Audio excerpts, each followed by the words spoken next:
Hello everyone and welcome back to my YouTube channel.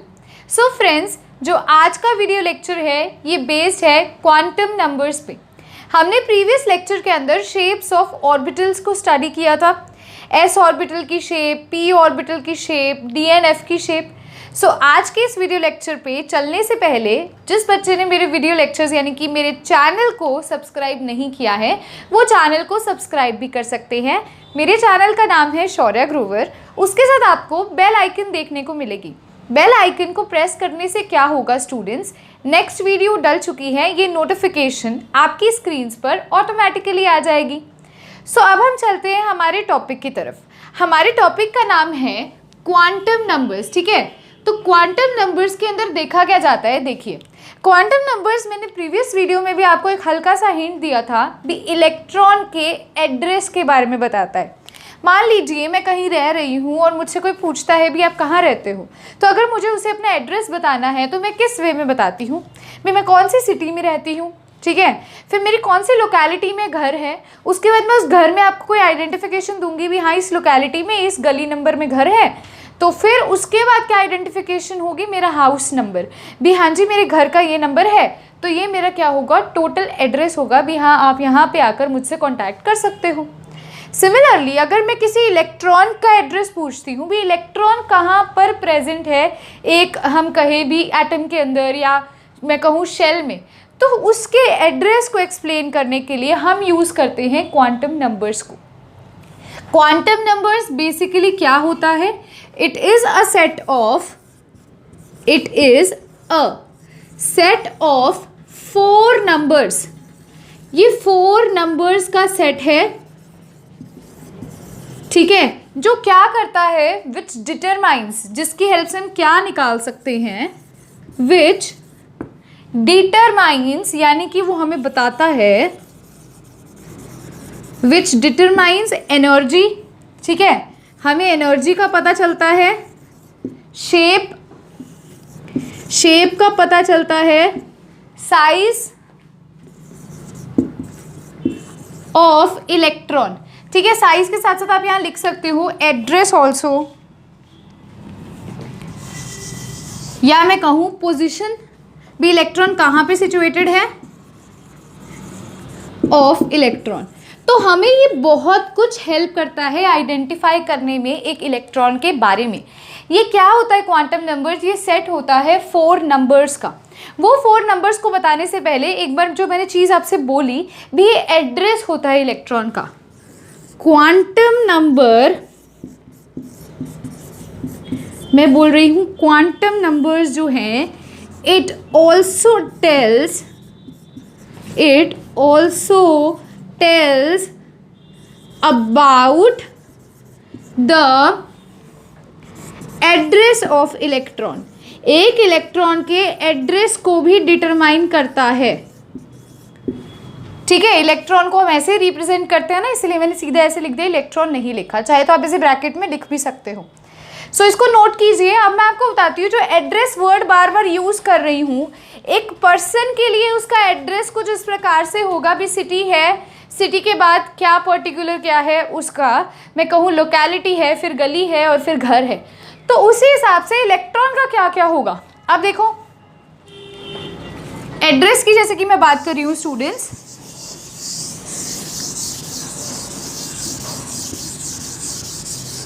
ठीक है, मैं बात कर रही हूँ एड्रेस ऑफ इलेक्ट्रॉन्स। बहुत इंटरेस्टिंग सा टॉपिक है ये, क्योंकि इसके बाद इलेक्ट्रॉनिक कॉन्फ़िगरेशन आती है, मतलब हम पर्टिकुलर एटम्स के लिए उसके इलेक्ट्रॉन की क्या करते हैं, इलेक्ट्रॉन को फिल करते हैं, राइट। तो अब आप देखिए मैंने बोला एड्रेस बताने के लिए एक इलेक्ट्रॉन का एड्रेस, सबसे पहले मैं अपना एड्रेस लिखूंगी, मेरी क्या है सिटी के अंडर मैं उसको क्या बताने वाली हूँ, अपनी लोकेलिटी बताने वाली हूँ। उसके बाद मैं उसको अपनी गली बताऊंगी, यानी कि कोई भी आइडेंटिफिकेशन प्लेस बताऊंगी, ठीक है, गली नंबर बताऊंगी, और फिर मैं उसको अपना हाउस नंबर बताऊंगी या स्ट्रीट नंबर, कुछ भी कह सकते हो, इट्स अप टू यू। तो ये तो मेरा है, मेरे बारे में है। अब अगर मैं इलेक्ट्रॉन की बात करती हूँ ये तो है किसी पर्सन के बारे में और ये है इलेक्ट्रॉन के बारे में। तो इलेक्ट्रॉन के कंपैरिजन में उसकी सिटी क्या होगी, उसकी सिटी होगी उसका शेल। शेल के अंडर क्या आएगा स्टूडेंट्स, सबशेल। सबशेल के अंडर क्या आएगा स्टूडेंट्स, ऑर्बिटल। ऑर्बिटल के अंडर क्या आएगा स्टूडेंट्स, इलेक्ट्रॉन का स्पिन या इलेक्ट्रॉन, एक ही बात है। अब आप देखिए, मैंने बोला भी अगर मैं कहती हूँ मैं कौन सी सिटी में हूँ, सिमिलरली इलेक्ट्रॉन कौन से शेल में प्रेजेंट है। अब उस शेल के अंदर आएगा सबशेल, जैसे कि कल आपको बताया था एस सबशेल होता है, पी सबशेल होता है, डी सबशेल होता है। उस सबशेल के अंदर क्या आते हैं, ऑर्बिटल्स, याद है ना, ये होते थे ऑर्बिटल्स। ये कौन सा ऑर्बिटल है, पी ऑर्बिटल, यानी कि पी के 3 ऑर्बिटल्स होते थे। तो पी सबशेल में उसके 3 ऑर्बिटल्स होते हैं और उन ऑर्बिटल्स के अंदर हम क्या करते हैं, इलेक्ट्रॉन को फिल करते हैं, राइट। समझ पा रहे हो मैंने क्या कहा है, मैंने आपको बोला भी शेल, शेल के अंदर है सबशेल, सबशेल के अंदर है ऑर्बिटल्स और ऑर्बिटल्स के अंदर इलेक्ट्रॉन की फिलिंग होती है। यानी कि इलेक्ट्रॉन्स किसके अंदर रखे जाते हैं, ऑर्बिटल्स के अंदर, और ऑर्बिटल्स कंप्राइज करके सबशेल बनाएंगे और सबशेल क्या बनाएगा, एक शेल बनाएगा। तो ये था इलेक्ट्रॉन का एड्रेस। अब ये चारों चीज़ों को हमने किस वे में आइडेंटिफाई किया है, हमें इसे क्वांटम नंबर्स क्यों कहा गया, क्योंकि क्वांटम नंबर सेट होता है 4 नंबर्स का। कौन से 4 नंबर्स होते हैं, नंबर फर्स्ट होता है प्रिंसिपल क्वांटम नंबर, ठीक है, प्रिंसिपल क्वांटम नंबर।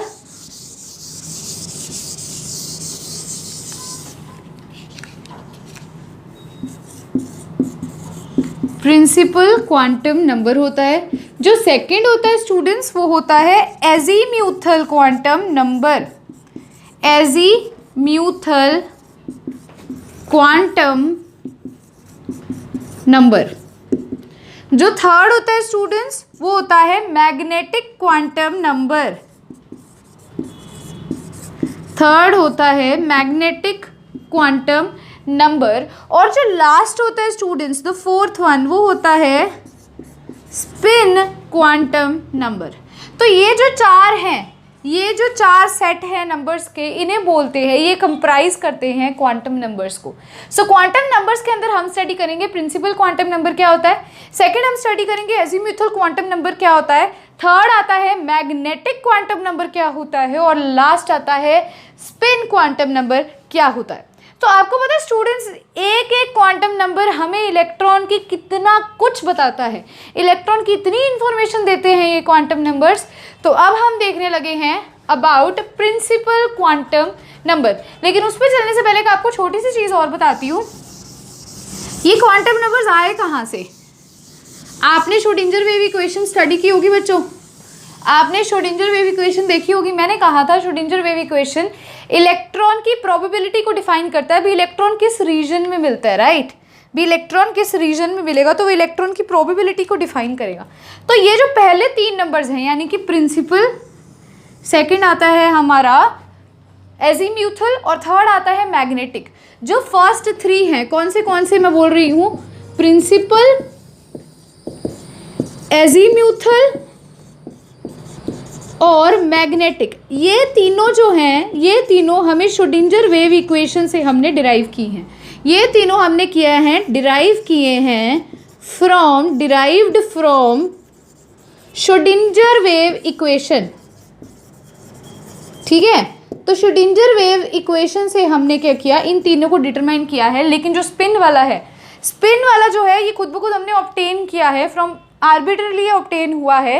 लेकिन ये जो 3 ऊपर वाले हैं ये श्रोडिंगर वेव इक्वेशन से लिए गए। पेपर में कई बार क्वेश्चन पूछ लिया जाता है भी इन चारों में से कौन सा ऐसा है जो श्रोडिंगर वेव इक्वेशन से डिराइव नहीं हो, तो वो स्पिन है, ठीक है। तो बेसिकली ये जो फर्स्ट 3 हैं श्रोडिंगर वेव इक्वेशन से डिटरमाइन हुए थे। अब हम स्टडी करने वाले हैं प्रिंसिपल क्वांटम नंबर के बारे में। हेडिंग डाल लीजिए प्रिंसिपल क्वांटम नंबर। इस पर हम थोड़े बहुत क्वेश्चंस भी करेंगे, जैसे मैं आपको ये बता दूंगी ना चारों को, तो इस पर हम क्वेश्चन करेंगे, ठीक है। तो देखिए मैंने यूज़ किया वर्ड प्रिंसिपल क्वांटम नंबर। अब क्वांटम नंबर्स क्या करते हैं, किसी भी इलेक्ट्रॉन के बारे में हमें इंफॉर्मेशन प्रोवाइड करते हैं, है ना। तो अब आप देखो, मैं बोल रही हूँ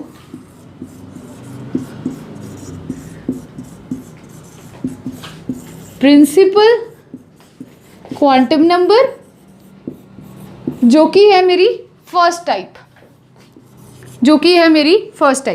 प्रिंसिपल क्वांटम नंबर को हम रिप्रेजेंट करते हैं स्मॉल n से, इसे रिप्रेजेंट करते हैं। आप लिख सकते हो it is represented by small n, इसे हम ऐसे रिप्रेजेंट करते हैं। ठीक है, अब आगे देखिए स्टूडेंट्स, फर्स्ट पॉइंट तो इसके अंदर ये आ गया। अब आपको पता है n क्या होता है, स्टूडेंट्स? n1 होगा तो कौन सा शेल है? k शेल होता है। n2 होता है तो कौन सा शेल है? l शेल है। ठीक है ना? तो प्रिंसिपल क्वांटम नंबर को हम स्मॉल n से रिप्रेजेंट करेंगे। ये किस चीज़ की इंफॉर्मेशन देगा? इट गिव्स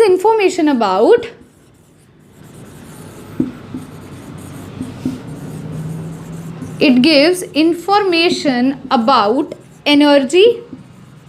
ये एनर्जी की इंफॉर्मेशन देगा, रेडियस की इंफॉर्मेशन देगा, और ये किस चीज की इंफॉर्मेशन देगा स्टूडेंट्स? Distance from nucleus.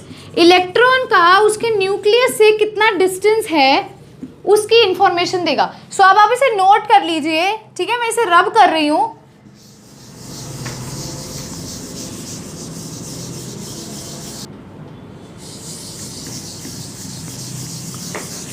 सो ये स्टूडेंट्स, मैंने आपको बताया भी, इससे हम एनर्जी कैलकुलेट कर सकते हैं किसी इलेक्ट्रॉन की, उसका रेडियस कैलकुलेट कर सकते हैं, मोर ओवर हम उसका डिस्टेंस कैलकुलेट कर सकते हैं। रेडियस वही हुआ ना भी, अगर मैं किसी पर्टिकुलर इलेक्ट्रॉन की बात कर रही हूँ तो वो इलेक्ट्रॉन उस न्यूक्लियस से कितनी दूरी पर है। ठीक है, तो वही रेडियस कंसीडर करेंगे हम।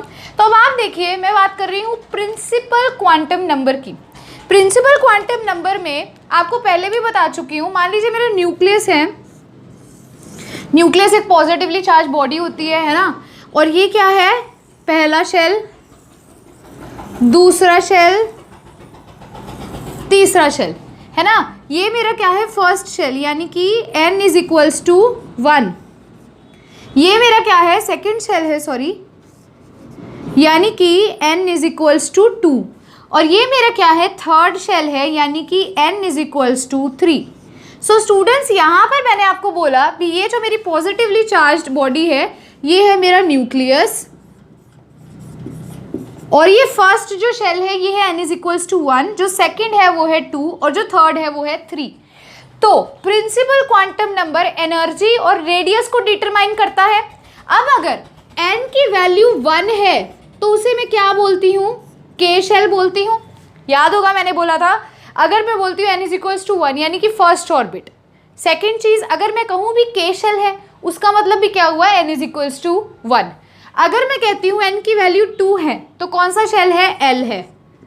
3 है तो कौन सा आ जाएगा? m हो जाएगा। 4 है तो कौन सा हो जाएगा? n हो जाएगा। अब आप कहोगे मैम आपने तो क्या किया, k से शुरू कर लिया, एक टाइम आएगा भी z पे खत्म हो जाएगा, उसके बाद कौन सा नंबरिंग देंगे? तो उसके बाद क्या होता है? Z1, Z2, Z3, Z4 ऐसे कंटिन्यू हो जाता है। तो शेल आप इन्फिनिटी तक ले जाओ, लेकिन ये भी आप लेके जा सकते हो इन्फिनिटी तक। Z तक पहुंचेगा KL, MN, OP, Q, R, S, T, उसके बाद Z1, Z2, Z3, Z4, Z5। तो शेल की भी नेमिंग इस प्रकार से होती है। तो अब यहाँ पर मैंने बोला n इज इक्वल्स टू 1 है, इसका मतलब क्या हुआ? ये कौन सा शेल है? ये है K shell. n is equals to 2 का मतलब क्या हुआ? ये है L shell. n is equals to 3 का मतलब क्या हुआ? ये है M शेल। ठीक है, ऐसे आगे कंटिन्यू होते रहते हैं। तो अब मैं आपसे अगर पूछूं भी एक शेल के अंदर मैक्सिमम कितने इलेक्ट्रॉन्स है, मैं पूछ रही हूँ एक शेल के अंदर, ध्यान से मेरा क्वेश्चन देखो। ये शेल है, जैसे मान लो इस शेल के अंदर मैक्सिमम कितने इलेक्ट्रॉन्स आ सकते हैं? Maximum number of electrons in a shell. किसी भी शेल में अगर हमें इलेक्ट्रॉन्स निकालने हैं भी, हम कितने भर सकते हैं? एट लास्ट मैक्सिमम, इससे ज़्यादा मतलब भरे नहीं जाएंगे। तो वो क्या फॉर्मूला होता है? उसका फॉर्मूला होता है 2n²।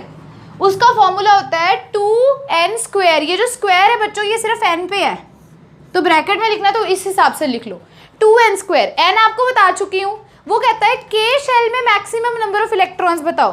k शेल का मतलब क्या है, n की वैल्यू 1 है, यहाँ n की वैल्यू 1 पुट करो, k शेल की बात हो रही है, k शेल की बात हो रही है, n की वैल्यू क्या होगी 1 होगी, तो 2 × 1 का स्क्वायर कितना हो गया 2, यानी कि जो मेरा फर्स्ट शेल है ये वाला k शेल है, इसमें सिर्फ 2 इलेक्ट्रॉन्स फिल होंगे।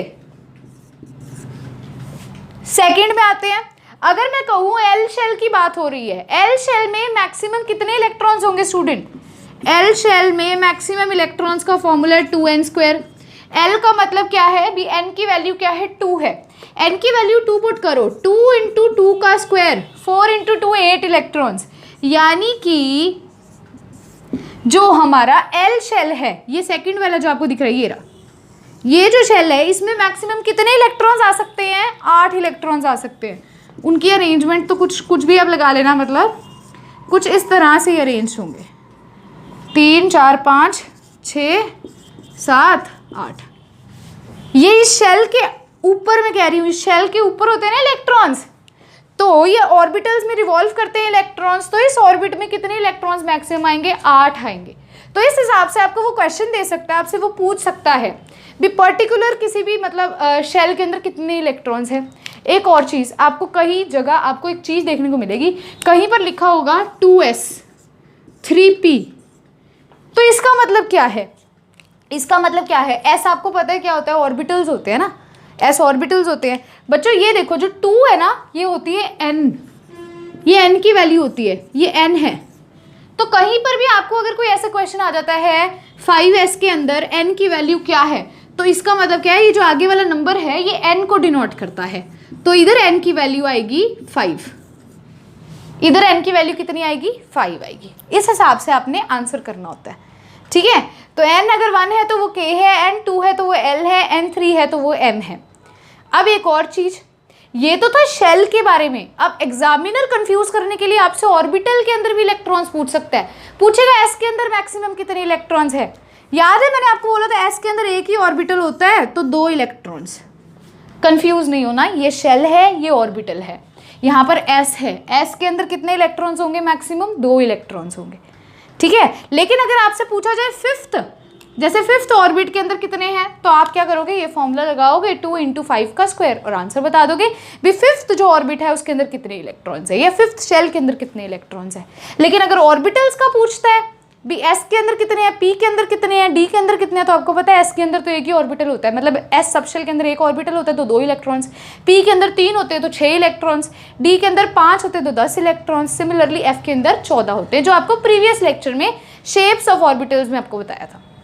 तो फर्स्ट जो आपको मैंने करवाया प्रिंसिपल क्वांटम नंबर, भी ये क्या डिटरमाइन करता है, एनर्जी को डिटरमाइन करता है, रेडियस को डिटरमाइन करता है, और ये इलेक्ट्रॉन्स को भी बताता है भी एक शेल के अंदर कितने इलेक्ट्रॉन्स हैं। सो यस स्टूडेंट्स, मैं आपको बता रही थी प्रिंसिपल क्वांटम नंबर के बारे में, भी ये एनर्जी को रेडियस को डिटरमाइन करता है। और अभी हम देख के हटे हैं भी n की वैल्यू 1 है तो वो k शेल है, 2 है तो वो l शेल है। तो प्रिंसिपल क्वांटम नंबर और क्या डिटरमाइन करता है, ये बताता है ऑर्बिट एंगुलर मोमेंटम के बारे में, ऑर्बिट एंगुलर मोमेंटम। अब बच्चों ऑर्बिट एंगुलर मोमेंटम क्या होता है, इसका फॉर्मूला होता है जो मैंने आपको डेरिवेशन कराई थी बोहर मॉडल ऑफ एटम में, यानी कि NH/2π है ना, करवाई थी, याद होगा। तो ये इसका फॉर्मूला होता है। यहाँ पर n क्या होता है बच्चों, यहाँ पर n होता है शेल नंबर, n होता है शेल नंबर। मैं कहूँ k शेल है तो n की वैल्यू क्या होगी 1, L शेल है तो n की वैल्यू क्या होगी 2, तो वहाँ पर आप पुट करोगे तो आपका आंसर आ जाएगा। मान लीजिए मैं कहती हूँ L शेल के लिए ऑर्बिट एंगुलर मोमेंटम निकालिए, L शेल के लिए, L शेल का मतलब क्या है, n की वैल्यू क्या है 2 है, तो यहाँ पुट करोगे तो आंसर क्या आ जाएगा 2h/2π, यानी कि h/π, ठीक है। तो इस हिसाब से हम क्या कर सकते हैं, ऑर्बिट एंगुलर मोमेंटम को कैलकुलेट कर सकते हैं। तो एक बार रिवाइज करते हैं, प्रिंसिपल क्वांटम नंबर क्या होता था।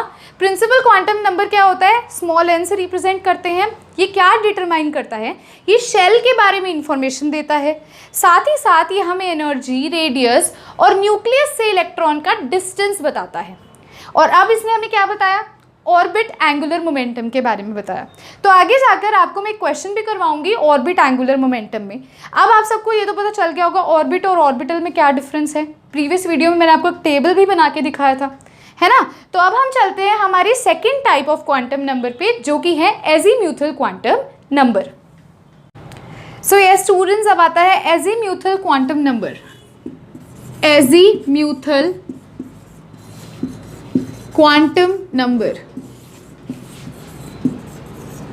एजीम्यूथल क्वांटम नंबर किसकी डिटर्मिनेशन करता है? प्रिंसिपल क्वांटम नंबर तो एनर्जी बता देता है, रेडियस बता देता है। एजीम्यूथल क्वांटम नंबर डिटरमाइन करता है स्टूडेंट्स सबशेल के बारे में। एक चीज याद कीजिए, एड्रेस बताने के लिए पहले शेल का पता होना जरूरी है, फिर सबशेल का पता होना ज़रूरी है, फिर ऑर्बिटल्स का पता होना ज़रूरी है, एंड लास्ट में इलेक्ट्रॉन की स्पिन यानी कि इलेक्ट्रॉन्स के बारे में पता होना ज़रूरी है। तो यहाँ पर शेल के बारे में जब पता होना था तो हमने कौन सा क्वांटम नंबर देखा? Principal quantum number. अब सेकंड हम उसके सबशेल के बारे में डिटरमाइन कर रहे हैं, तो कौन सा पता होना चाहिए? Azimuthal quantum number. So azimuthal quantum numbers determines या फिर और इट गिव्स इंफॉर्मेशन अबाउट, किसके बारे में इंफॉर्मेशन देती है? सबशेल के बारे में। देखो सिंपल सा, रट्टा नहीं मारना, एड्रेस याद करना है। खुद का एड्रेस पता है, वैसे इलेक्ट्रॉन का एड्रेस है। तो शेल को डिटरमाइन करने के लिए प्रिंसिपल क्वांटम नंबर, सबशेल को बताने के लिए एजीम्यूथल, ऑर्बिटल्स के लिए मैग्नेटिक हो गया और लास्ट स्पिन के लिए स्पिन हो गया। ठीक है ना। तो अब यहाँ देखो, एजीम्यूथल क्वांटम नंबर किसके बारे में इंफॉर्मेशन देगा? About subshell. अब सबशेल में क्या होता है स्टूडेंट्स? जहाँ पर इलेक्ट्रॉन प्रेजेंट होता है। ऑर्बिटल्स के अंदर ही सबशेल है ना। एस सबशेल के अंदर कितने ऑर्बिटल्स है? इसके एक है, और उस ऑर्बिटल में क्या है? इलेक्ट्रॉन है। तो सबशेल के बारे में बताता है जहां पर इलेक्ट्रॉन क्या करता है? सिचुएट करता है, कि रहता है। ठीक है, सो इसको लिख लीजिए, भी इंफॉर्मेशन देता है अबाउट सबशेल्स। अब एजीम्यूथल क्वांटम नंबर की रिप्रेजेंटेशन किससे होती है? It is represented by small L. इसे हम रिप्रेजेंट करते हैं एल से बच्चों। एजीम्यूथल क्वांटम नंबर को हम एल से रिप्रेजेंट करेंगे। अब एल को हम निकालते कैसे? एल का एक फॉर्मूला होता है, L is equals to 0 to n-1। ये होता है एल का फॉर्मूला, 0 to n-1। देखो कैसे, इसे नोट कर लो साथ साथ, ठीक है। अब देखो कैसे, हम ना एक टेबल बनाएंगे और टेबल के अंदर हम क्या करेंगे? एल की वैल्यूज को फाइंड आउट करेंगे इसी फॉर्मूला की हेल्प से। देखो, हाँ जी, तो मैंने बोला टेबल बनाना है हमने। मैंने बोला यहाँ मैं लिखूंगी एल की वैल्यू, पहले मैं चलो लिखती हूँ एन की वैल्यू, यहाँ लिखूंगी एन की वैल्यू, फिर लिखूंगी एल की वैल्यू, और फिर उसके बारे में आपको बताऊंगी भी कौन सा सबशेल है, क्योंकि ये सबशेल को बताता है ना एजीम्यूथल, तो वो कौन सा सबशेल है। तो अब देखो, सबसे पहली चीज आती है एन की वैल्यू। एन की वैल्यू स्टूडेंट्स अगर मैं पुट करती हूँ 0, फॉर्मूला देखते हैं, L is equals to 0 to n-1। हम सबसे पहले n को 1 ले लेते हैं। n को अगर हम 1 ले रहे हैं बच्चों, n को 1 ले रहे हैं तो क्या होगा? L की वैल्यू क्या होगी? 0 to n-1। n जो है वो क्या होते हैं? शेल्स होते हैं। n मैंने पहले 0 पुट कर दिया, लेकिन याद रखना n कभी भी 0 नहीं हो सकता, क्योंकि शेल नंबर्स है ना। n इज इक्वल्स टू 1 2 3 4, तो इसलिए मैंने गलती से पुट कर दिया, आप उसे करेक्ट कर लीजिएगा। तो अगर मैं फर्स्ट शेल की बात करती हूँ, जब n की वैल्यू 1 होती है तो l की वैल्यू क्या होगी? 0 to n-1, यानी कि 0 to 1-1, यानी कि 0 to 0 यानी कि 0। तो जब l की वैल्यू 0 होगी तो वो कौन सा सबशेल होगा? वो होगा s सबशेल। जब l की वैल्यू 0 होगी तो वो कौन सा होगा? s। अब इसे रट्टा नहीं मारना, ठीक है, ये आप खुद ब खुद आपको याद हो जाता है, आपको फॉर्मूला पता है, l is equals to 0 to n-1। ये 2 का मतलब है 0 से लेकर एक वैल्यू है n-1 तक। अब n की वैल्यू जब फर्स्ट सबशेल के लिए मैंने 1 पुट की, मैंने कि फर्स्ट की बात करी, तो 1-1 तो 0 होता है। 0 to 0 का मतलब क्या हुआ? सिर्फ 0। तो 0 जब भी l होगा तो s सबशेल होगा। सेकेंड चीज, अब n1 है, आपको बताया था मैंने, जब भी 2s लिखा है, ये क्या डिनोट करता है? n को। तो हम अकेला n को क्यों लिखेंगे? यहाँ पर हम उसको डिनोट करने के लिए, यहाँ देखो एस है, एन की वैल्यू क्या है 1 है, एस है, एन की वैल्यू 1 है, तो उसके आगे 1 लिखेंगे ना। रिप्रेजेंटेशन का तरीका 1s, यानी कि एन एस लिख सकती हूँ। एक रिप्रेजेंट का तरीका बताया, एन की वैल्यू 1 थी तो यहाँ एन एस रिप्रेजेंटेशन होती है, क्योंकि एस सब शेल आया है तो एस के आगे 1 लगा दोगे तो 1s हो जाएगा। ठीक है, अब आगे देखो, एन की वैल्यू 2 पुट करती हूँ। जब एन की वैल्यू 2 पुट करूँगी, फॉर्मूला क्या है, 0 to n - 1। एल की वैल्यू क्या है, एन की वैल्यू क्या है 2 है, तो 0 to 2 - 1, यानी कि 0 to 1, यानी कि क्या हुआ, 0 और 1 हुआ। अब 0 और 1, L 0 होता था तो कौन सा सबशेल होता था, S। L 1 होगा तो कौन सा होगा बच्चों, P। ठीक है, L 1 होगा तो कौन सा होगा, P। तो इसको धीरे धीरे समझना है। जब L की वैल्यू 0 है तो हमेशा से S सबशेल है, तो यहाँ पर 2 वैल्यूज आई ना L की, एक आई 0, एक आई 1। 0 का मतलब S और 1 का मतलब क्या है, P। इसका मतलब क्या हुआ, इसका मतलब क्या हुआ, रिप्रेजेंटेशन करने का तरीका क्या होता है, NS, NP, ND, NF। N को हमेशा आगे लिखते हैं। यहाँ क्या प्रेजेंट है, S प्रेजेंट है, कौन सा N की वैल्यू क्या है 2, तो यहाँ क्या आएगा 2S, और क्या प्रेजेंट है बच्चों, P, तो यहाँ क्या आएगा 2P। यानी कि जब N की वैल्यू 2 होती है तो L की क्या वैल्यूज आती है, 0 और 1, और कौन सा सबशेल होता है, 2S और 2P होता है। ये तो था L is equals to 2, N is equals to 2 का। अब देखते हैं 3 का, 4 का, 5 का। तो देखो इसी के अंदर मैं लिख रही हूँ, होप्स आपने लिख लिया होगा, इसी के अंदर लिख रही हूँ। अब मैं ले रही हूँ N की वैल्यू 3। अगर N की वैल्यू 3 लेती हूँ तो फॉर्मूला मेरे पास है 0 to n - 1, यानी कि 0 to 3 - 1। ठीक है, इसको मैं क्या कह सकती हूँ, 0 to 2, यानी कि 0, 1 और 2। 0 to 2 का मतलब क्या, 0 से 2 तक, यानी कि 0 भी आएगा, 1 भी आएगा, 2 भी आएगा।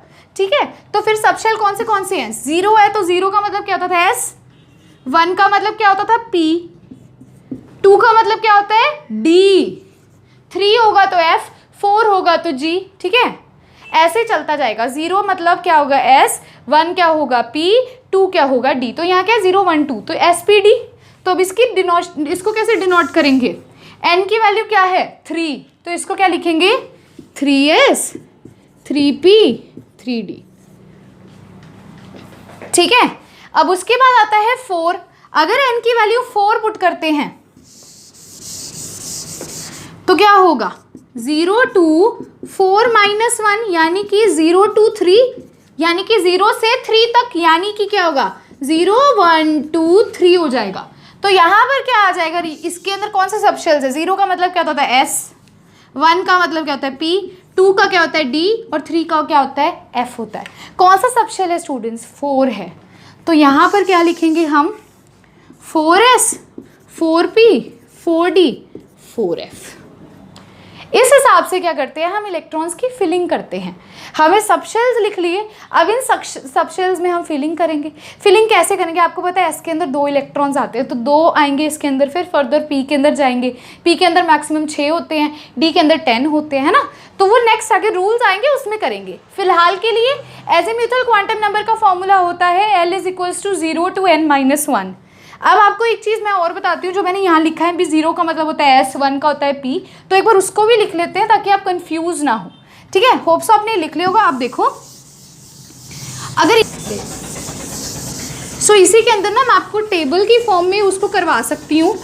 तो टेबल की फॉर्म में देखते हैं बच्चों, वही चीज़ है जो अभी आपको बता के हटी हूँ, उसी चीज़ को सम अप कर रहे हैं। मैं बोलती हूँ अगर n की वैल्यू है 1, ठीक है, तो L की वैल्यू होती है 0। जब L 0 होगा तो कौन सा सबशेल होगा, L 0 है तो सबशेल है S, L 1 है तो सबशेल है P, L 2 है तो सबशेल है D, L 3 है तो सबशेल है F। तो ऐसे ऐसे चलते रहते। तो इस चीज़ को याद कर लो तो बहुत मच बेटर ऑप्शन है आपके लिए भी। अगर L की वैल्यू 0 है तो S आएगा, L की वैल्यू 1 है तो P आएगा, L की वैल्यू 2 है तो D आएगा। अब क्वेश्चन करते हैं, एक बहुत अच्छा सा क्वेश्चन है। आपको मैंने बोल दिया 2S, इसके अंदर मुझे n की वैल्यू बताओ और l की वैल्यू बताओ। 2s के अंदर l की और n की, आपको पता है इसके आगे कुछ भी लिखें इसको क्या बोलते हैं, ns बोलते हैं। n मतलब ये n है, मतलब n की वैल्यू क्या हो गई 2 हो गई। अब s है यहाँ पे लिखा, s क्या होता है, s के अंदर l की वैल्यू क्या होती है 0, तो याद होगा तो आप सीधा लिख सकते हो l की वैल्यू क्या हो जाएगी 0 हो जाएगी। ठीक है, तो ये 2s के अंदर n की वैल्यू 2 और l की वैल्यू क्या हो जाएगी 0। सिमिलरली एक और क्वेश्चन कर लेते हैं। ठीक है, मैं कहती हूँ 4d के अंदर n और l की वैल्यू बताओ। n क्या होगा, जो ये इसके आगे लगा हुआ है n क्या होगा 4, और l क्या होगा स्टूडेंट्स d है, तो d के लिए l की वैल्यू क्या होती है 2, तो d क्या हो जाएगा, मतलब l क्या हो जाएगा 2 हो जाएगा। तो इस तरह से क्वेश्चंस आते हैं पेपर में भी, आपको कोई ना कोई दे देगा और आपसे पूछेगा l बताओ n बताओ। ठीक है, तो ये था हमारा एजीम्यूथल क्वांटम नंबर के बारे में। सो इसे अब नोट कर लो। अब जैसे प्रिंसिपल क्वांटम नंबर के अंदर हमने देखा था उसने ऑर्बिटल एंगुलर मोमेंटम को बताया था, तो इसके अंदर अब ये किसकी डिटर्मिनेशन करता है आइए देखते हैं। तो इसे रेज कर रही हूँ मैं, आप नोट कर लो। सो ये स्टूडेंट्स अब आता है orbital angular momentum.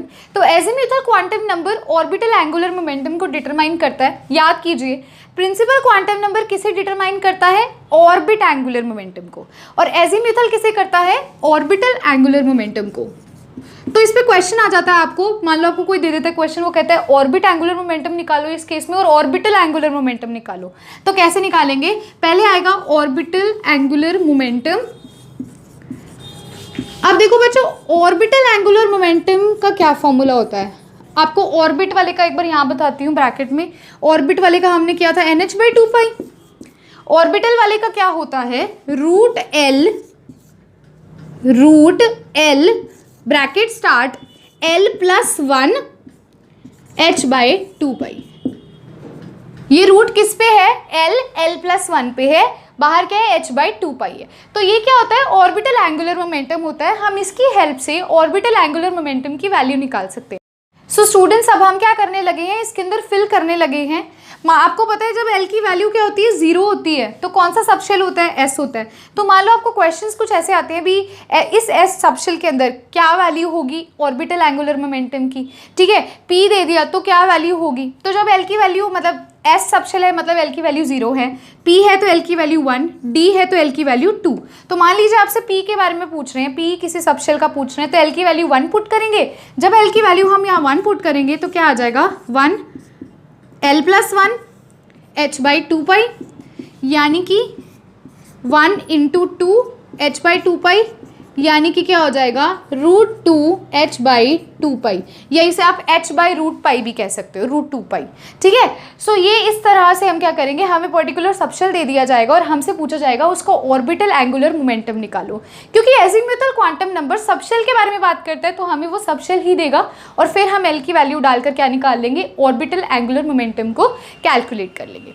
So students अब आपसे पेपर में क्या पूछा जाता है, आपको कोई ना कोई चीज़ दे दी जाएगी, आपसे पूछा जाएगा इसका ऑर्बिट एंगुलर मोमेंटम निकालिए और इसका ऑर्बिटल एंगुलर मोमेंटम निकालिए। सो अब हम एक क्वेश्चन करने वाले हैं जो इन दोनों को रिलेट करेगा और हमें वहाँ पे कंफ्यूज नहीं होना भी ऑर्बिट एंगुलर मोमेंटम क्या है और ऑर्बिटल एंगुलर मोमेंटम क्या है। सो आइए अब हम देखते हैं क्वेश्चन को।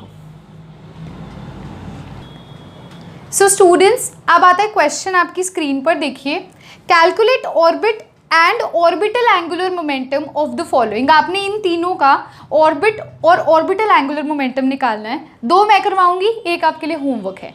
ठीक है, अब देखिए 1s की बात करती हूँ। सबसे पहले 1s की निकालनी है। 1s में n की वैल्यू क्या होगी, n की वैल्यू और l की वैल्यू लिखते हैं और फिर फॉर्मूलाज लगा के निकालेंगे। 1s में n की वैल्यू क्या है 1 और l की वैल्यू क्या होगी बच्चों, s होता था तो l क्या होता था 0। S सबशेल के लिए L की वैल्यू 0 होती थी, हमने ये दोनों चीज़ें बोल दी। अब यहाँ हम लिखेंगे फॉर्मूलाज। पहला आता है orbit angular momentum. Angular momentum को मैं AM ऐसे लिख रही हूँ, शॉर्ट में लिखते नहीं है लेकिन मैं लिख रही हूँ ताकि आपको एक बार पता चल जाए। ठीक है, और यहाँ पर आता है ऑर्बिटल एंगुलर मोमेंटम। तो यहाँ है ऑर्बिट और यहाँ है ऑर्बिटल। ऑर्बिट का क्या फॉर्मूला होता था NH/2π और ऑर्बिटल का अभी करके हटे हैं, क्या होता था √L+1 H/2π। ठीक है, अब देखो n की वैल्यू क्या है 1 है, तो ऑर्बिट एंगुलर मोमेंटम क्या आएगा 1 H/2π, यानी कि H/2π। अब ऑर्बिटल एंगुलर मोमेंटम में हमें सिर्फ L की वैल्यू चाहिए, वो क्या है 0 है। तो जब L की वैल्यू यहाँ 0 पुट करेंगे तो सारा कुछ क्या हो जाएगा 0 आ जाएगा। तो 1s के लिए ऑर्बिट एंगुलर मोमेंटम आएगा h/2π और ऑर्बिटल एंगुलर मोमेंटम आएगा 0। अब सेकेंड केस क्या है 2s।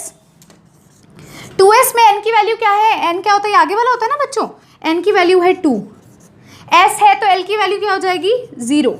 तो अब यहाँ पुट करो, ऑर्बिट के अंदर क्या फॉर्मूला होता है nh/2π, n की वैल्यू क्या है 2, तो क्या आंसर आ जाएगा 2h/2π यानी कि h/π। किस केस में आ जाएगा ये, 2s के केस में आ जाएगा।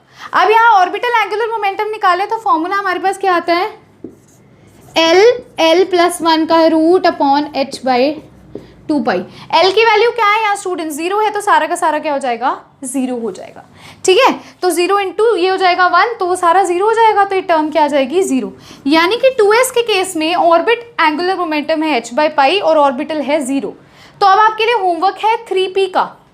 3p का होमवर्क है, इन शॉर्ट आपको इसका थोड़ा सा बता देती हूँ। 3p के केस में n की वैल्यू क्या है आगे 3 और p है तो l की वैल्यू क्या होगी 1 होगी। तो बस आप फॉर्मूला लगाइए, आंसर निकालिए। तो कमेंट बॉक्स के अंदर इसका आंसर आप कमेंट कर सकते हैं। ठीक है स्टूडेंट्स, सो यहीं पर हमने जो 2 क्वांटम नंबर्स हैं वो फिनिश करते हैं। प्रिंसिपल क्वांटम नंबर क्या होता है और एजीम्यूथल क्वांटम नंबर क्या होता है। Principal quantum number energy, radius और डिस्टेंस को बताता था, एजीम्यूथल क्वांटम नंबर सबशेल को बताता था। ठीक है, दोनों के फॉर्मूलाज बहुत सिंपल हैं। फर्स्ट वाले का फॉर्मूला तो ये था अभी n = 1 2 3 4, तो KLMN हो जाएगा। और एजीम्यूथल का मतलब क्या होता था, L = 0 to n-1। अब जो नेक्स्ट क्वांटम नंबर्स हैं वो नेक्स्ट वीडियो के अंदर हम देखेंगे। अगर आज का वीडियो लेक्चर आपको अच्छा लगा है तो लाइक कर दीजिए, बहुत अच्छा लगा है तो शेयर भी कर सकते हैं। एंड यस, जिन्होंने चैनल को सब्सक्राइब नहीं किया है वो मेरे चैनल को भी सब्सक्राइब कर सकते हैं। Thanks a lot.